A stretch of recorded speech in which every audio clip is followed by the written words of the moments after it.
எதுக்கா நீங்க டிஎம்கேவோட போய் சேர்ந்தீங்க? நீங்க தான் ரிமோட் கண்ட்ரோல் எல்லாம் தூக்கி போட்டீங்களே டெலிவிஷன் மேல. அப்போ ஒரு பாழா போன பஞ்சு டைலாக் ஒன்று சொன்னீங்களே, முடிவு பண்ணிட்டீங்களா? யாருக்கு ஓட்டு போட போறீங்க? குடும்ப அரசியல்ங்கிற பேர்ல நாட்டையே குழி தோண்டி புதைச்சாங்களே அவங்களுக்கா? சிலிர்த்து போய் சில்லறையெல்லாம் விட்டுருங்க. ஏன் நீங்க மறுபடியும் அங்க போனீங்கன்னா ரிமோட் தூக்கி போட்டேன், அதான் சொன்னேன், விமர்சிக்கும் உரிமை ஜனநாயகத்துக்கு உண்டு, அது தூக்கி போட்டேன். ஆனா ரிமோட்டை வேற யாரும் தூக்கிட்டு ஓடிட்டா. இதெல்லாம் ஒரு காரணம்.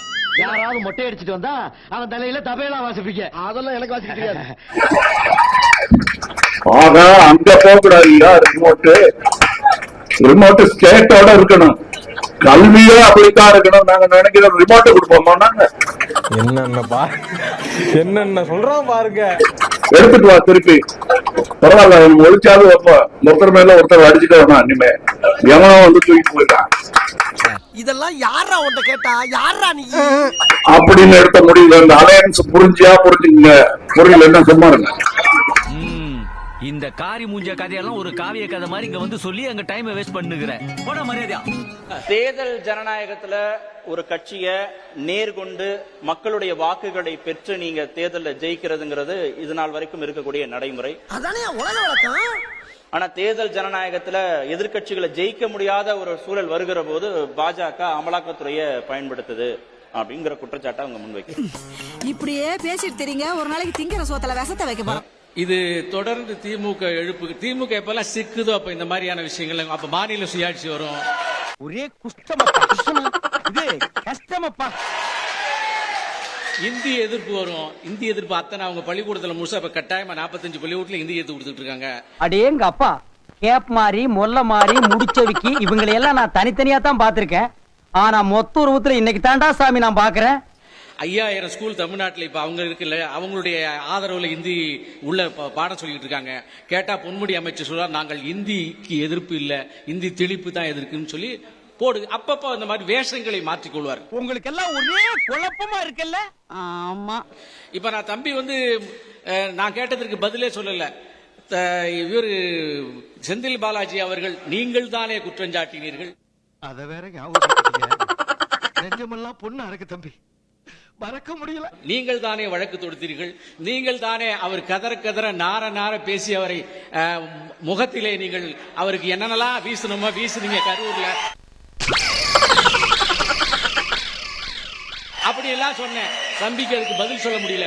முதல் ரவுண்ட்ல அதுக்கு சம்பந்தம் இல்லைனாரு. இரண்டாவது ரவுண்ட்ல இப்ப அப்படிப்பட்டவர் எங்களிடம் இருக்கிறார் என்று புகழ் மாலை சூட்டி மாலை போட்டு அவரை வரவேற்று விட்டார். இப்படி சோறுங்கிறக்கு எவ்வளவு மானம் கட்டு போய் தெரிய வேண்டியிருக்கு தெரியுமா? பேசுறாங்க பேச்சு. இனம் இனத்தோடு சேரும். இனம் இனத்தோடு சேர்ந்து விட்டு கரெக்டா அவங்க குரூப் டெலிவரியான இடத்துல இருந்து வர்றாயா?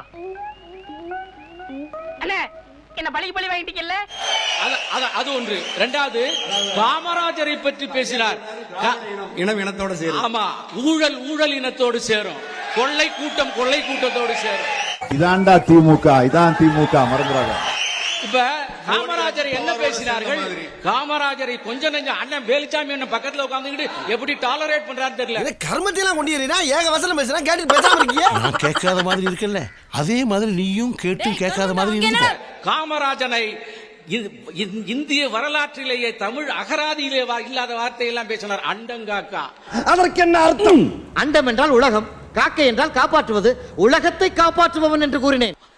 தமிழ்நாட்டு மக்களை காக்கா வந்து காப்பதிலே பெஸ்ட். தமிழ்நாட்டு மக்களை காத்தவருக்கு இவர்கள் சூட்டிய பெயர். அவரை இப்போது புகழ்கிறார்கள். 3 வேளை சோத்துக்காக 3 அமெரிக்க அமலை விட அதிகமா நடிக்க வேண்டியது இருக்கா? அந்த கோர்ட்டிலேயாவது போய் நான் வாங்கின லஞ்சத்தை திருப்பி கொடுத்துறேன், என்ன விட்டுடுன்னு சொல்ல முடியுமா? இதுக்கெல்லாம் பேர் எனக்கு தெரியுமா?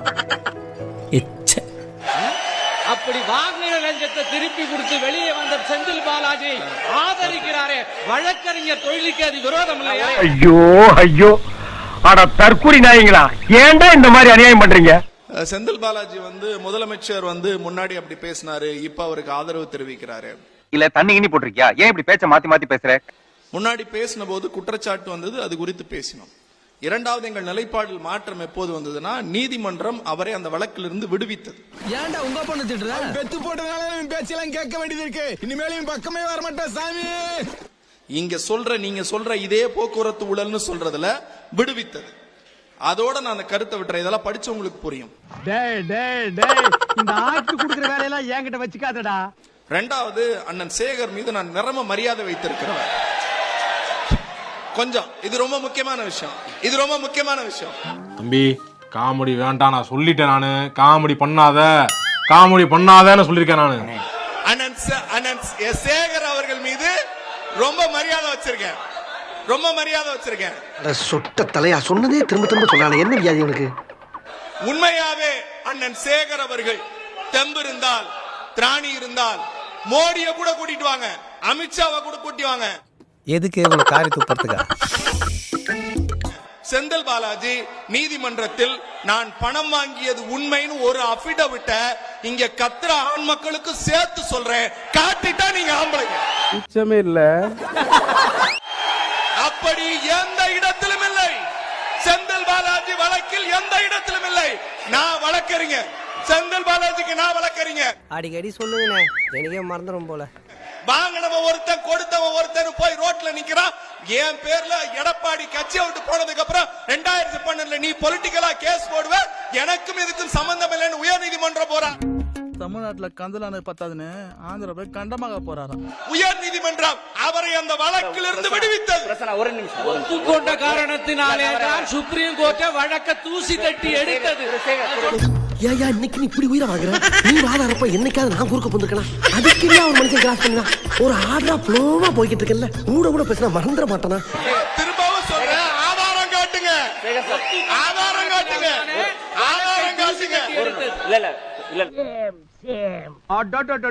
இதுக்கு முன்னால ஒரு அவமானப்பட்டதே இல்லையா? ரீல் விடுவான். செந்தில் பாலாஜி வேலைக்காக பணம் கொடுத்தவர்களை மிரட்டினார். அவருடைய தம்பி மிரட்டினாரு. தலைமைச் செயலகத்தில் வைத்து மிரட்டப்பட்டது. இப்ப அவனுக்கு உன்னை கேட்டானுங்களா இல்ல நான் தான் உன்னை சொல்ல சொன்னா? அதுக்கப்புறம் அவருக்கு சொந்தமான அவர் அலுவலகத்தில் பயன்படுத்தக்கூடிய கம்ப்யூட்டர்ல இருந்து மெயில் ஐடியில இருந்து சில தகவல்கள்லாம் பரிமாற்றம் செய்யப்பட்டதெல்லாம் இருக்கு. இது புனையப்பட்ட வழக்காக இதை சித்தரிக்க வேண்டியது. அட தற்குறி நாயங்களா, ஏன்டா இந்த மாதிரி அநியாயம் பண்றீங்க? இதெல்லாம் தெரியாம நாட்டுல எப்படி வாழ போறீங்க? இப்ப நீங்க சொன்ன இந்த ஸ்டேட்மெண்ட்டுக்கும் அவர் சொன்ன ஸ்டேட்மெண்ட்டுக்கும் நிறைய வித்தியாசம். அதெல்லாம் இல்லையா? இருக்குடா. எங்கடா இருக்கு? இருந்தா படிக்க மாட்டேனா? நீங்க சொல்றது குற்றச்சாட்டு, கார்த்திகேயன் சொல்றது குற்றச்சாட்டு. இப்படி இருக்கலாம், இப்படி நடந்தது, அதெல்லாம் நீ முடிவு பண்ண முடியாது. நீதிமன்றம் தான் முடிவு பண்ணும். அப்புறம் என்ன நீங்க வந்த? நான் பொது வெளியில நேரடியா சவால் விடுறேன். இங்க கத்துற எல்லா சங்கிகளுக்கும் சொல்றேன், திமிர் இருந்தா, நேர்மை இருந்தா ஆவணத்தை காட்டுங்க. அந்த செயல்படுங்க.